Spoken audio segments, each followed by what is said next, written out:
आज तक बेटे ने बाप के लिए क्या किया। एक बार पिता और पुत्र जलमार्ग से यात्रा कर रहे थे और दोनों रास्ता भटक गए। फिर उनकी नौका भी उन्हें ऐसी जगह ले गई जहां दो टापू आसपास थे और फिर वहां पहुंचकर उनकी नौका टूट गई। पिता ने पुत्र से कहा, अब लगता है हम दोनों का अंतिम समय आ गया। दूर दूर तक कोई सहारा नहीं दिख रहा है। अचानक उन्हें एक उपाय सूझा।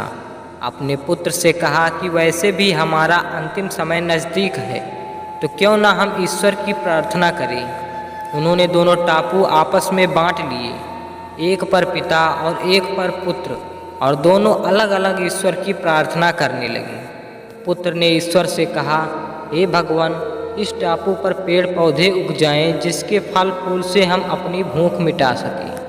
प्रार्थना सुनी गई। तत्काल पेड़ पौधे उग गए और उसमें फल फूल भी आ गए। उसने कहा, ये तो चमत्कार हो गया। फिर उसने प्रार्थना की, एक सुंदर स्त्री आ जाए जिससे हम यहाँ उसके साथ रहकर अपना परिवार बसाएं। तत्काल एक सुंदर स्त्री प्रकट हो गई। अब उसने सोचा कि मेरी हर प्रार्थना सुनी जा रही है, तो क्यों ना हम ईश्वर से यहाँ से बाहर निकलने का रास्ता मांगें। उसने ऐसा ही किया।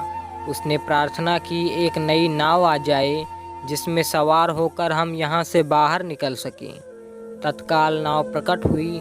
उसमें पुत्र उसमें सवार होकर बाहर निकलने लगा। तभी एक आकाशवाणी हुई, बेटा तुम अकेले जा रहे हो, अपने पिता को साथ नहीं लोगे।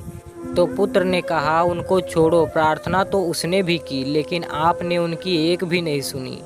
शायद उनका मन पवित्र नहीं है, तो उन्हें इसका फल भोगने दो ना। आकाशवाणी कहती है, बेटा क्या तुम्हें पता है कि तुम्हारे पिता ने एक प्रार्थना की। पुत्र बोला, नहीं।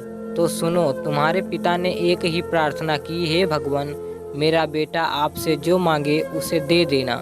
दोस्तों, अगर हमारी कहानी आपको ज़रा सी भी अच्छी लगी हो तो प्लीज़ वीडियो को एक लाइक करके चैनल को सब्सक्राइब कर दें।